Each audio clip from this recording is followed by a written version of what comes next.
Muy buenas, hermanos, otra vez con ustedes hoy para seguir el libro que estamos tratando, los ministerios y el discipulado en una iglesia normal. Hoy vamos a la lección número 8, la función de los ministerios. O sea, cómo deben funcionar los maestros, los pastores, los evangelistas, los apóstoles, los profetas dentro de la iglesia. ¿Qué son los ministerios generales y especiales? ¿Cómo debemos nosotros crecer dentro del cuerpo? Todas estas enseñanzas están abarcadas en este concepto, la función de los ministerios dentro de la iglesia. Así que tome papel y lápiz, anote muchas citas. Quiero que usted investigue en las citas que ponemos al lado. No la leemos toda, pero usted puede anotarla rápidamente con su Biblia para que ahonde después en la investigación de los conceptos vertidos en esta enseñanza. Así que, sin más preámbulo, entremos a la lección, las funciones de los ministerios dentro de la iglesia. Vamos del libro Los Ministerios y el Discipulado en la Iglesia Normal al capítulo número 8. Nuestro tema para hoy es la función de los ministerios, claro está, dentro de la iglesia. Los ministerios son la autoridad local de una iglesia en la palabra de Dios. Están puestos para enseñar, doctrinar, gobernar y disciplinar. Son los que cuidan el rebaño de todo viento de doctrina o sutileza diabólica y deben mantener en acción ese proceso de multiplicación y función de lo que nosotros denominamos la esencia de la iglesia, el discipulado. Para que la iglesia funcione bien y evitar el poder absoluto, Dios estableció diversos ministerios, los cuales vamos a estudiar, pero siguiendo una escala de arriba a abajo. O sea, empezando por el primer peldaño de la formación de los ministerios, hasta llegar a los niveles más altos, en lo que denominamos un proceso biótico de crecimiento. Recordemos que todo el cuerpo es un proceso funcional. Imaginen un cuerpo físico, ¿verdad? Comparen la iglesia como un cuerpo físico. Esto se llama principio biótico, el nacimiento y crecimiento de cualquier cosa que tiene vida. Incluso dentro de la iglesia, la posición de líder también es un proceso hasta llegar a ser anciano, no en edad, sino en madurez. Nadie podrá alcanzar un ministerio más amplio, claro está, si primero no ha ejercido uno menor. Y esto es cuestión de lógica. El principio está en usar lo que Dios nos va dando.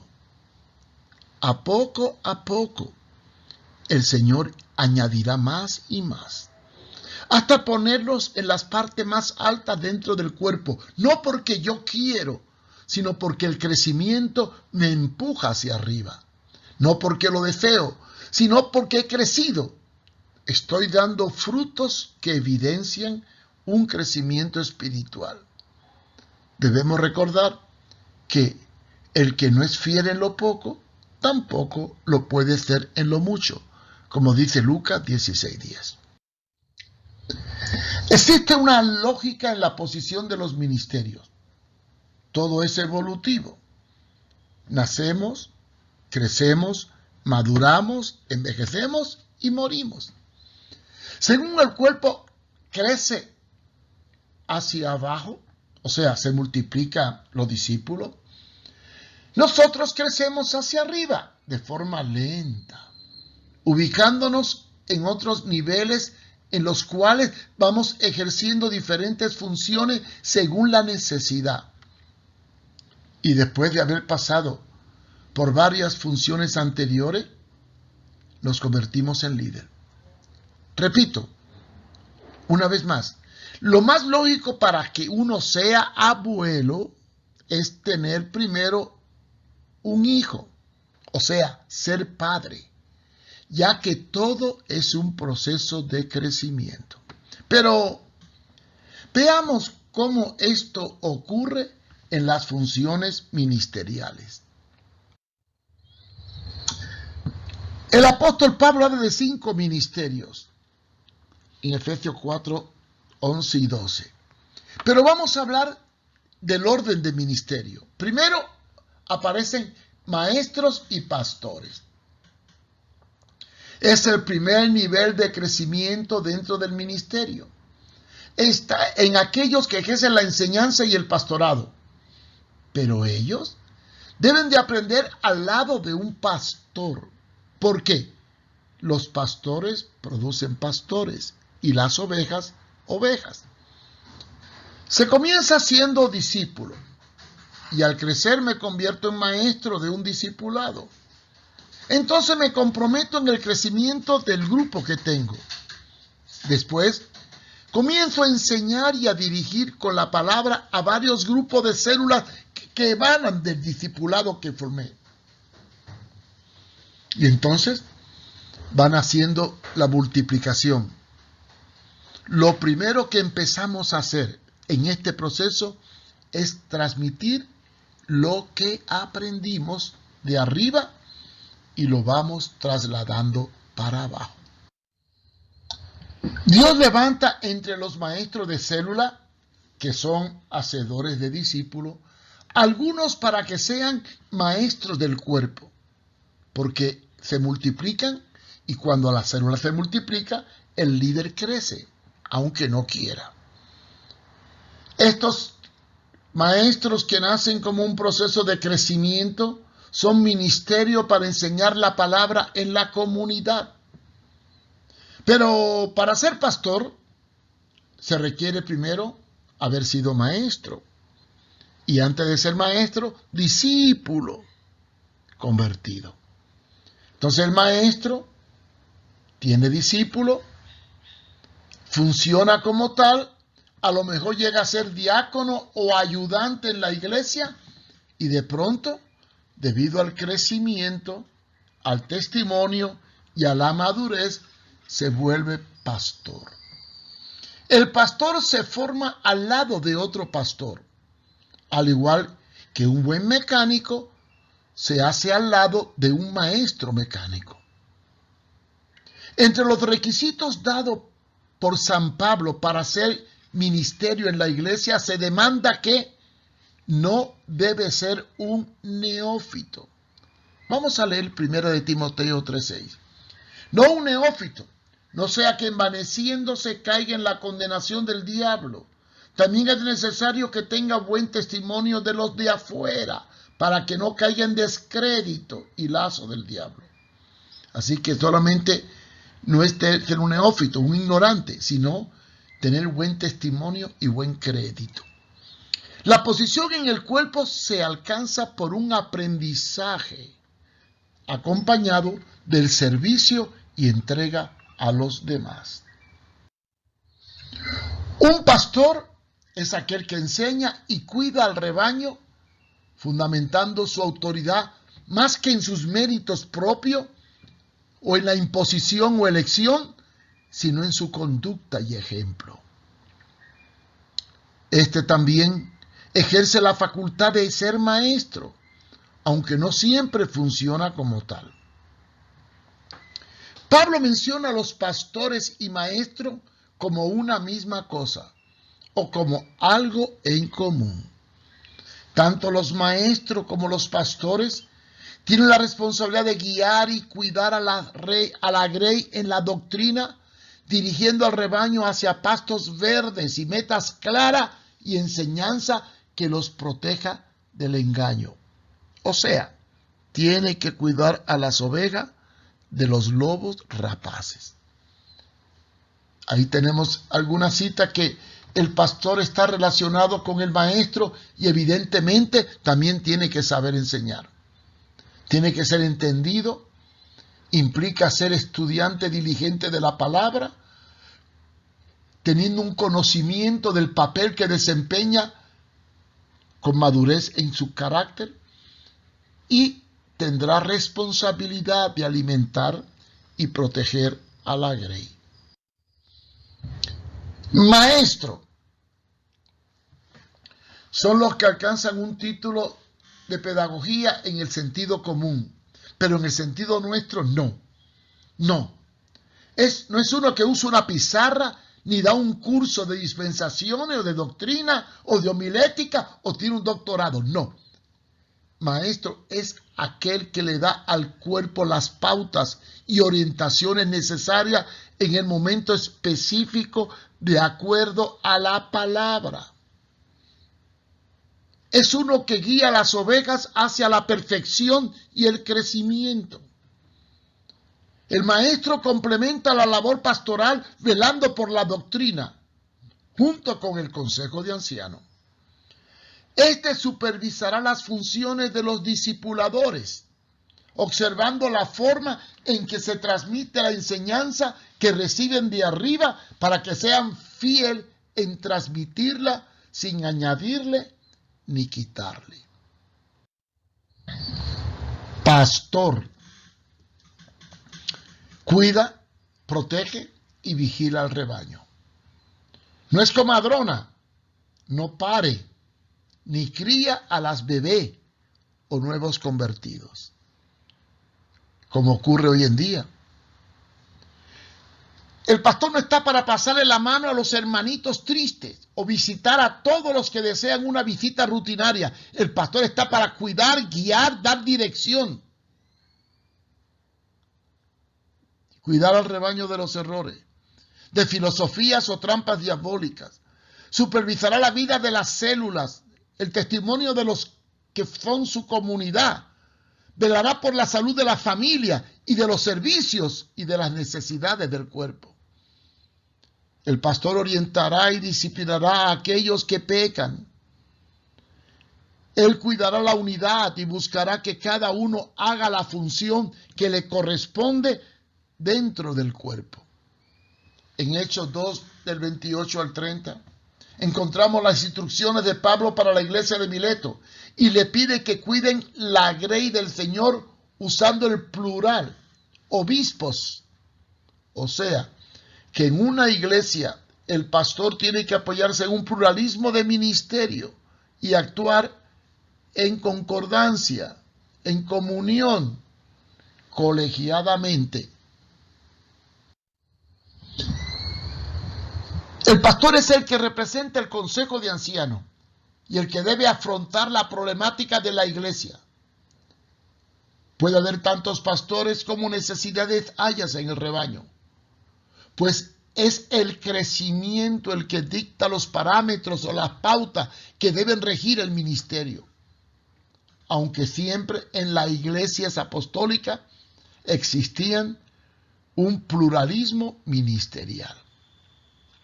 Un pastor, en el sentido literal, cuida un hato que se comprende de aproximadamente 100 ovejas, aunque puede haber excepciones. No podemos hacer de esto un dogma. Según va creciendo el cuerpo, así crecerá el número de los ministerios, debiendo haber tantos pastores y maestros como número de ovejas hayan en el rebaño. En una congregación debe de haber pastores y maestros. Estos dos ministerios están relacionados con el rebaño y se identifican con la necesidad espiritual de la iglesia respecto a la enseñanza. Cosa que tristemente no pasa en algunos lugares. Como por ejemplo el de profeta, que interviene en momentos especiales, y de ello vamos a hablar más adelante. Él complementa los ministerios locales, dando dirección a los pastores y maestros, de manera que hay un conjunto de ministerios que uno a otro se ayudan, ejerciendo diferentes funciones según la necesidad de cada lugar o momento. Hablemos del evangelista. ¿Qué son los evangelistas? Bueno, este es el ministerio más desvirtuado, explotado, distorsionado y cómodo que tenemos. La función de este ministerio sigue un patrón clásico al estilo moderno que se aleja mucho de la palabra. siendo todo lo contrario a la realidad revelada en las Sagradas Escrituras. La distorsión que se ha hecho del evangelismo origina irónicamente que se les llame evangelistas. ¿Por qué? Porque tu evangelismo es evangelizar a los evangelizados, colectar ofrenda y mantener el monopolio de los dones del Espíritu, tratando incluso de dirigir la vida de la iglesia por control remoto, usando para ello la radio y la televisión, y viviendo como magnate.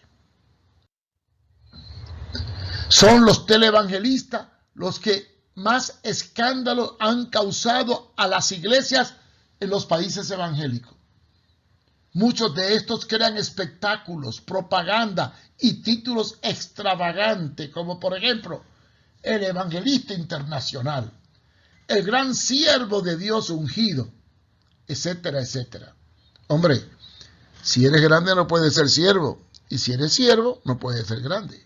Pero, ¿qué es un evangelista para nosotros? Uno que coge la Biblia, una maleta, y le dice al pastor: ¡Hey, Dios me llamó, me voy a predicar! Y se independiza.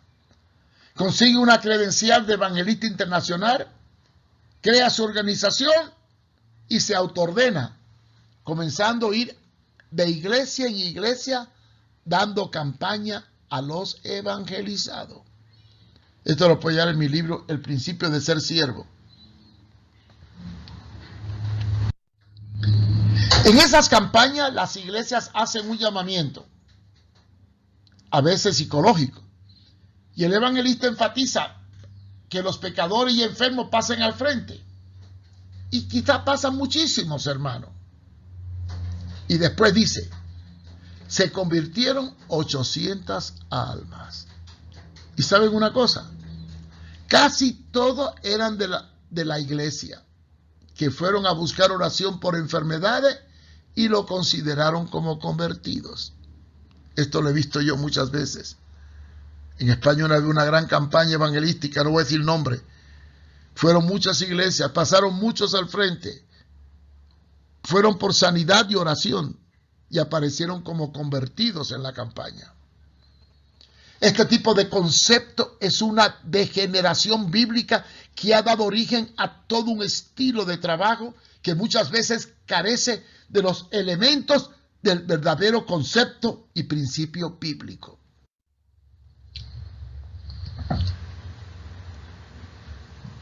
Un evangelista, en el contexto bíblico, es el que lleva el evangelio a lugares donde aún no existe. Un evangelista es un ministerio que sale de una iglesia local, enviado y sujeto a la misma para ir a donde no hay evangelio y proclamar allí la palabra de Dios.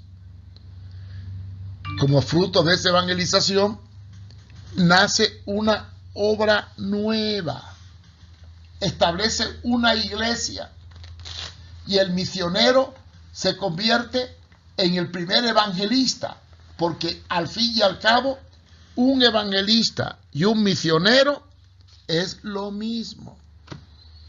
Por ejemplo, tenemos el caso de Felipe. ¿Qué era Felipe? Un diácono en Jerusalén, Hechos 8, 4 al 14. Y fue a Samaria a predicar. No llevó consigo una congregación para que lo apoyara, ni músico, ni cantante, ni tampoco hizo autopropaganda, sino que allí se puso a predicar. Una vez que ganó vidas, los discipuló, bautizó y comenzó a formar la congregación. Entonces, cuando aparecen los apóstoles para confirmar la obra, ya estaba la iglesia preparada y ya tenía el fundamento dado por Felipe una vez que le predicó, los discipuló y los bautizó. Otro ejemplo de evangelista está en Pablo y Bernabé. Fueron enviados a llevar el evangelio a lugares lejanos, donde establecieron congregaciones poniendo ancianos en las iglesias que edificaron. El evangelista es un misionero porque el vocablo misionero se deriva a uno que sale a ejecutar una misión, llevando las buenas nuevas a lejanas tierras. El misionero es enviado por la iglesia para volver a esta, trayendo con gozo las gavillas, según el Salmo 126:6. Por lo tanto, debería tener una experiencia como ministerio local antes de salir a evangelizar. La evangelización convierte al evangelista en maestro y pastor, aunque no lo quiera, si sigue el parámetro bíblico. Los evangelistas, antes de ser enviados, se deben potenciar en otros ministerios o funcionar en asuntos importantes dentro de la propia iglesia, pues la responsabilidad que adquieren en la iglesia le va a dar gran experiencia y sobre todo madurez. Un ejemplo es el caso de Pablo y Bernabé, que antes de salir y ser enviados eran maestros en Antioquía, y Felipe, antes de salir a Samaria, era diácono en Jerusalén. No podemos enviar a un neófito por mucho tiempo que lleve en la iglesia si no tiene conocimiento. No lo podemos enviar a llevar el evangelio a lugares difíciles y a organizar iglesias con los frutos de la evangelización si primero no ha sido discípulo, si no ha sido parte de una iglesia y si no ha sido preparado para esta misión que es la gran comisión. Personalmente considero que el ministerio de evangelista es superior al del maestro, porque un evangelista tiene que ser maestro. Al salir y llevar el evangelio, tiene no solo que predicar y ganar almas, sino que después de convertido, tiene que fundamentarlas y organizarlas en el principio apostólico. Entonces, tiene que ejercer una función como maestro y pastor, quedando por un tiempo en el lugar en el cual estuvo predicando y evangelizando para formar a los nuevos en la fe. Una vez terminada la obra, creció y se multiplicó, entonces la establece para que siga funcionando por sí misma, preparando líderes, y vuelve a su punto de origen para informar a su iglesia la labor realizada, y después quedará supervisando las obras que él mismo edificó como evangelista. Ven que todo es un proceso. Cuando Pablo y Bernabé fueron a hacer obra misionera de evangelismo, permanecieron largo tiempo en los lugares y después volvían ratificándolos y informándole a la iglesia de la labor que había hecho. Ahí están las citas bíblicas. Ahora vamos a entrar a una etapa, ya no de evangelista, sino de un apostolado o supervisor de las obras que él mismo estableció y en donde instaló ancianos. Los ministerios no son estáticos, sino evolutivos como el cuerpo, ya que todo cuerpo está siempre en crecimiento y cambio. Así que en la estructura de un discipulado y de una iglesia no cabe el estancamiento estructural. Las funciones ministeriales tienen que evolucionar. Debemos ambicionar, desear, no solo ser pastores, sino crecer en otras funciones ministeriales y desarrollar todos los dones ministeriales que como llamado debemos de tener. Hablemos ahora de los profetas. Los profetas en el Antiguo Testamento eran siervos escogidos por Dios para hablarles a los líderes que andaban mal o advertir algún juicio que vendría cuando el pueblo se apartaba de la voluntad de Dios.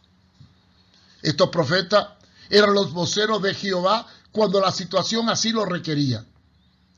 Vivían en oración y ayuno, apartados. Buscaban la revelación de lo alto para su pueblo, por lo que eran los que miraban a lo lejos los peligros y advertían. Se les llamaba atalayas o vigías. Siempre los profetas prevenían al pueblo sobre el peligro de la desobediencia a los mandatos divinos, o sea, no obedecer la Torah, la ley de Moisés. Por eso le decían vigía o atalaya. Estos profetas iban primero a los reyes o sacerdotes, a los líderes, para darle los mensajes de Jehová, para que al comunicarle ese mensaje a ellos lo transmitieran al pueblo y obraran de acuerdo a la revelación que Dios le había dado a Moisés. Cuando Samuel deja de ser juez, entonces se convierte en el profeta de Dios. Y le dijo al rey Saúl la advertencia del juicio cuando desobedeció la palabra del Señor, según Primera de Samuel, leyendo todo el capítulo 15. Vemos después cómo aparece el profeta Natán, que va a amonestar al rey David por su pecado al adueñarse de la mujer de Urías. Él le trajo palabra de juicio por parte de Dios, por haber tomado la mujer de su capitán. Segunda de Samuel, capítulo 12. Cuando Jesús le revela a la mujer samaritana que tenía 5 maridos y el que ahora tenía no era su marido, la mujer asombrada gritó: «He aquí un hombre que me ha dicho todo cuanto he hecho». Juan 4:29. El profeta ve más allá, penetra en la oscuridad del pecado y revela las cosas ocultas que Dios le muestra. Él discierne los secretos por revelación del Espíritu. Vamos a ver las 2 características básicas de un profeta, que son: primero, el profeta no trata con la multitud, sino con los líderes. Dedica su tiempo a buscar luz y revelación de Dios en oración para orientar a los dirigentes del pueblo. Segundo, es un ministerio de intercesión y aviso del peligro para no apartarse de la verdad, así también como un consejero para aquellos que gobiernan la iglesia. En la iglesia primitiva habían profetas, no como en el Antiguo Testamento, por supuesto, ya que ellos no revelaban lo oculto de Dios, sino que ni tampoco traían mensaje de juicio ni condenación, sino que hablaban y revelaban el propósito del Espíritu para su pueblo. El estilo del profeta del Antiguo Testamento, con una revelación nueva, ya no existe. Pues Cristo se reveló como el profeta de profetas, mostrando todo lo que Dios deseaba para su pueblo. Así que los profetas de hoy en la iglesia parten de la revelación básica dada por los apóstoles en la palabra, a la cual no le pueden añadir ninguna nueva revelación. El papel del profeta en nuestros tiempos es de revelación y orientación a los ministerios que gobiernan en la problemática de la iglesia a la luz de las Escrituras.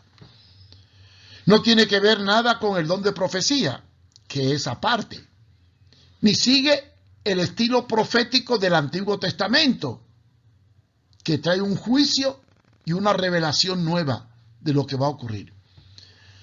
Recordemos que los profetas están separados para tratar con Dios, mientras que los pastores y maestros y evangelistas tratan con el pueblo, con la multitud de discípulos.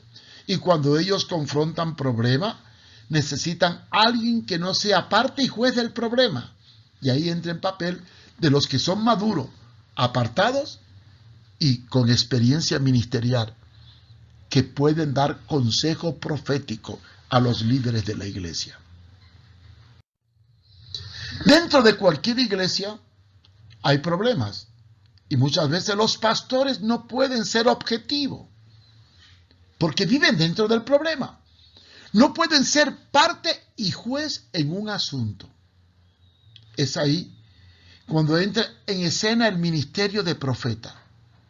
Los pastores y maestros están absorbidos por los conflictos y necesidades y tienen que dar pautas y mensajes frescos que tengan contenido bíblico. Ellos tienen que guiar al pueblo en medio de las tormentas y el ataque diabólico que sufre la iglesia. La función del ministerio de profeta, no de profecía, claro, ¿verdad?, es parecido al Antiguo Testamento, en el sentido de que ellos vienen a dar orientación, luz y consejo a los líderes, como los del Antiguo Testamento le daban consejo a los reyes, para que ellos guíen al pueblo y se mantengan dentro de los lineamientos de la palabra y así afrontar las situaciones difíciles, evitando las herejías en la iglesia. Los profetas ahora son consejeros de los pastores para que estos afronten la problemática de la iglesia.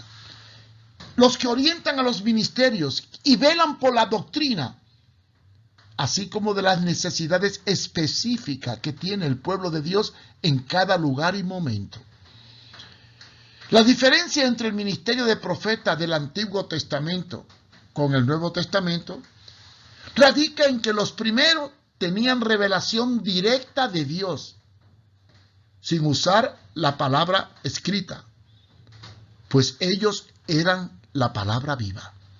Mientras que el ministerio de profeta en la iglesia parte de la palabra revelada en las Escrituras y bajo la dirección del Espíritu Santo. Dan consejo, dirección, pero partiendo de la palabra revelada, sin poder añadir una nueva revelación a la ya existente. Es triste decirlo, pero en los últimos años han surgido ministerios que se proclaman a sí mismos los profetas de Dios y tristemente llevan al pueblo a herejía con nuevas revelaciones. Un ejemplo de ello, podíamos citar muchos, pero quiero referirme solamente al caso de William Marion Branham, del 1909 al 1975. Fue un gran predicador y evangelista, pero llegó un momento en que llegó a afirmar una aberración. Él dijo que era el séptimo ángel de Apocalipsis y empezó a dar nuevas revelaciones, entre ellos la famosa doctrina de los solo Jesús. Para simplificar la función de los profetas en estos tiempos, podemos afirmar que estos son consejeros que ayudan a otros ministerios que tratan con la mayoría y mantienen en la iglesia la sana doctrina. Un pastor o maestro no tiene mucho tiempo de buscar a Dios, pues está rodeado de una multitud de problemas y dificultades. Están tan metidos dentro de la problemática que a veces no ven los errores. El profeta, que vive fuera de la masa, recibe y percibe fácilmente las necesidades y los errores que tengan los otros ministerios o la iglesia. Y va y corrige a través de sus enseñanzas, dando luz a los ancianos que ejercen la función de gobernar la iglesia. Además, siguiendo el orden de crecimiento del cuerpo, cuando un pastor produce pastores, indudablemente se desplazará a una posición de supervisor o dirección para esos pastores que formó, convirtiéndose indirectamente en un guía, en un profeta que buscará permanecer la orientación a aquellos que ejercen el pastorado. Así que un profeta debe de haber sido primero pastor, después haber producido pastores. El profeta es superior en posición, no en autoridad, al maestro y al pastor. ¿Cuánta falta hace hoy en día esta clase de ministerio en una iglesia que le meten aberraciones y no hay quien la detenga? ¿Cuánta falta hace dar cobertura a tantos pastores huérfanos de consejo que por no tener tiempo caen en frustración y muchas veces en herejía?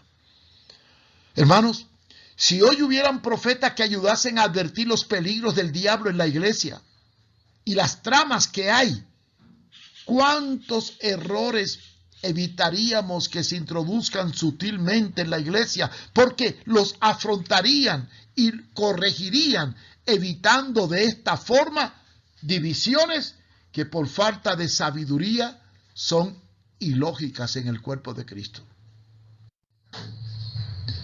Hablemos ahora de los apóstoles. Los ministerios de profetas y apóstoles no existen hoy día. Y cuando aparecen, lo hacen para abusar de la autoridad. O se convierten en jerarquía institucional. Razón por la cual existe una tremenda apatía y prejuicio contra ellos. Algunos han hecho del ministerio apostólico un título de reconocimiento humano. Pero pese a ello, debemos considerar la realidad del apostolado no como título, sino como una función y no una posición superior.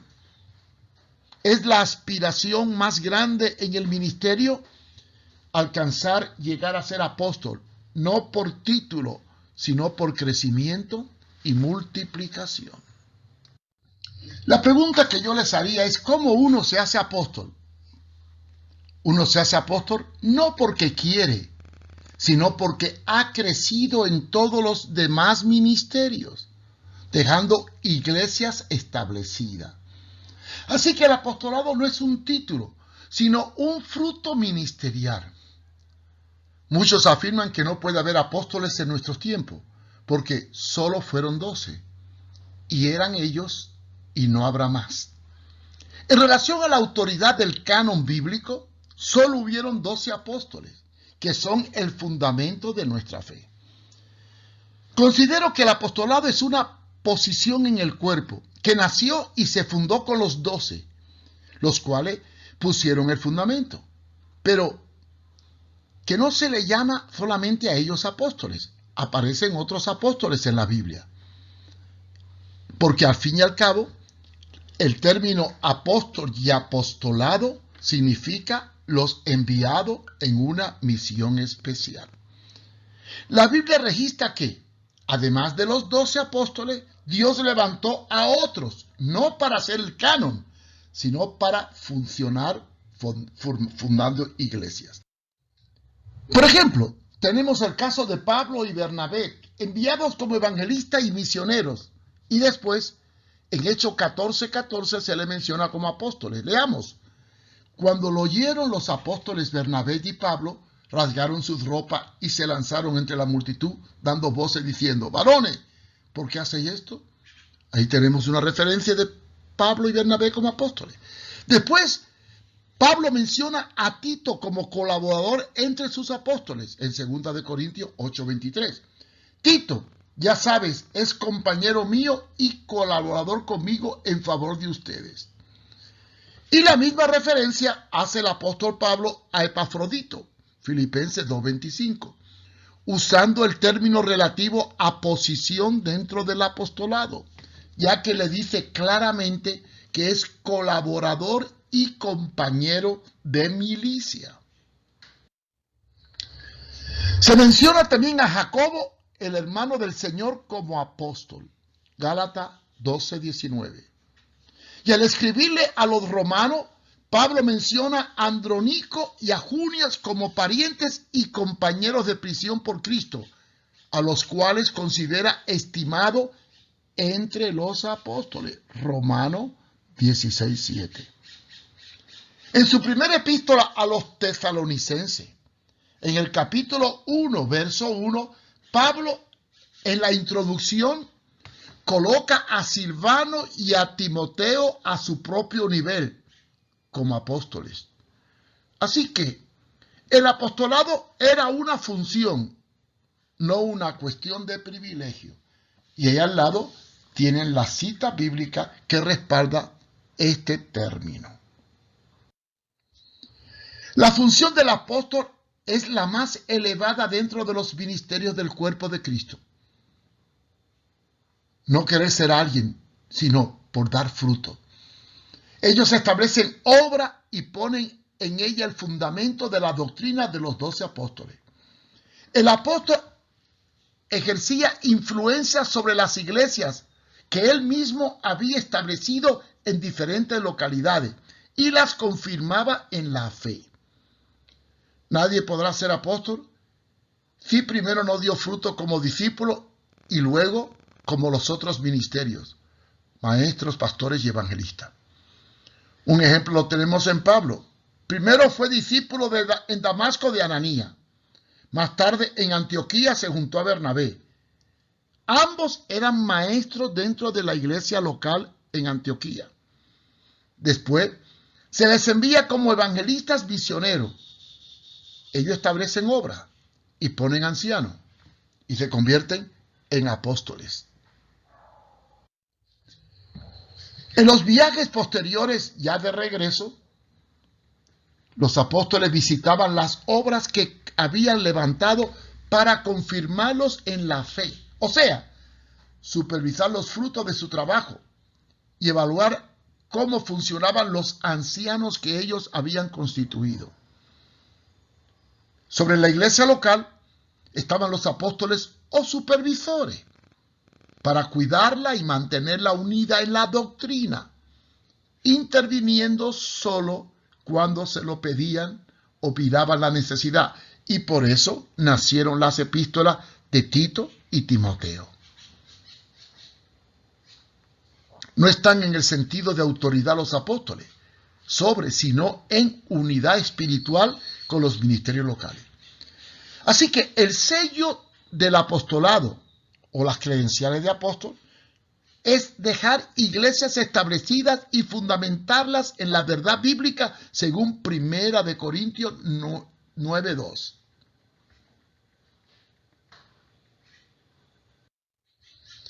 Analicemos el problema que había en Corinto, ya que por ser una ciudad cosmopolita y marítima, quizá la más importante de Grecia en esa época, por allí pasaban varios apóstoles, entre los cuales se menciona a Pablo, Apolo y Cefas, que es Pedro.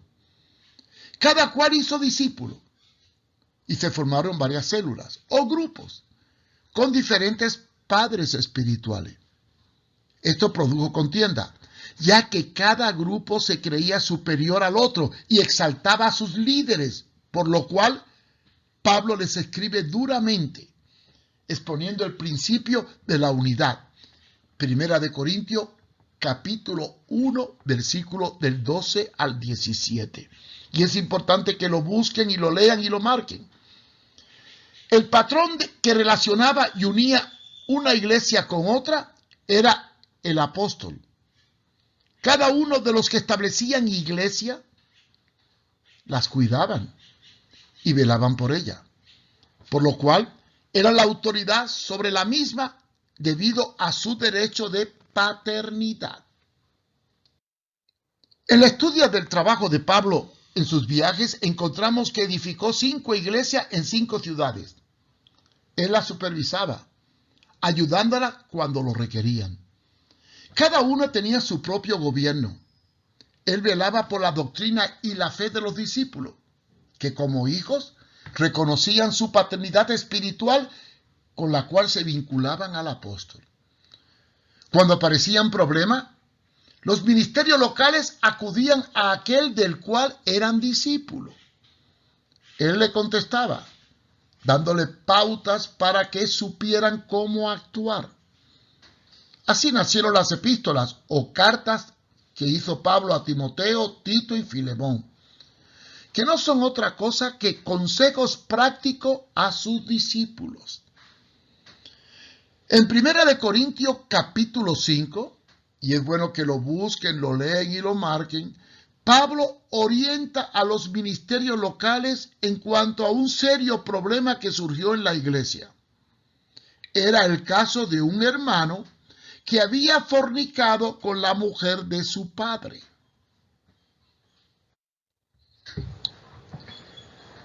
En conclusión, podemos decir que el ministerio apostólico es aquel que después de haber establecido iglesias y ejercido los ministerios anteriores, se convierte en un ministerio itinerante, nutriendo y ayudando a las obras que él mismo estableció, siendo un supervisor con derechos espirituales de paternidad para dar dirección. No es un asunto de un nombramiento humano, o de saber mucho, o de ser electo, sino el hecho de dar fruto bajo la ubicación y función de acuerdo a las normas de un cuerpo. Así que, de acuerdo a todo lo estudiado, podemos establecer esta escala de crecimiento dentro de los ministerios. Pongan atención. Todos estos ministerios son para la edificación de la iglesia. De ella salen los evangelistas y apóstoles para extender el reino de Dios en la tierra. Recordemos que tanto el apóstol como el evangelista no son ministerios locales en función permanente, sino se les considera ministerios itinerantes. O sea, que se mueven para confirmar o fundar iglesias. Así que hay ministerios locales, como el pastor, maestro y profeta, y los ministerios extralocales o itinerantes, como el evangelista y apóstol. Este es el orden bíblico de gobierno local en la iglesia. Y como conclusión, podemos afirmar lo siguiente: el crecimiento y la madurez dentro de la iglesia produce los ministerios. Esto de acuerdo a la necesidad específica de cada congregación en cada región y lugar. Los ministerios no son autocráticos ni jerárquicos, sino que se gobiernan bajo las normas de las Escrituras y de acuerdo a los principios del Consejo de Ancianos, porque en la multitud de consejeros está la sabiduría o seguridad. Proverbio 11:14. Una iglesia no puede ser gobernada por un solo hombre. Enfatizo esto. Cristo gobierna a través de la diversidad de ministerios y dones. Otra verdad es que los ministerios no se crean, ni se imponen, ni se nombran, sino que se hacen y se forman de acuerdo al crecimiento y son dados por el mismo Señor a través del Espíritu Santo, operando entre los miembros. Los frutos indican dónde están estos. Debemos saber quiénes son los ministerios. Y recuerden, nadie se hace padre porque tome un cursillo de papá. Se hace padre cuando tiene hijo. Y no se hace abuelo porque le dan el título de abuelo, sino porque el hijo tiene nieto. Todo es, lógicamente, un proceso de crecimiento. Así que de esta evolución del cuerpo nace la iglesia como algo natural y lógico, ya que sus raíces son profundas y no son traídas de afuera. Una iglesia normal debe producir dones y ministerios dentro de sí misma como parte de la vida de Cristo. No me cabe en la cabeza que una iglesia que tenga 20 años necesita buscar un pastor porque no produce pastores. Lo contrario haría a la iglesia cualquier cosa menos el cuerpo de Cristo. Espero que Dios nos ayude a ubicarnos y funcionar de acuerdo al plan divino de las enseñanzas del libro de los Hechos y podamos ser una iglesia normal. Porque la Biblia nos llama a ser edificados en armonía para funcionar dentro del cuerpo con un objetivo común: la multiplicación y el crecimiento en unidad. Gracias por acompañarnos. Gracias por acompañarnos y esperamos que esta lección sea de bendición para su vida. Si quiere aprender más, visite mi página web www.contralapostasía.com o también Cualquier pregunta o sugerencia, escriba a mi correo marioeduardofumero@gmail.com. Dios les bendiga.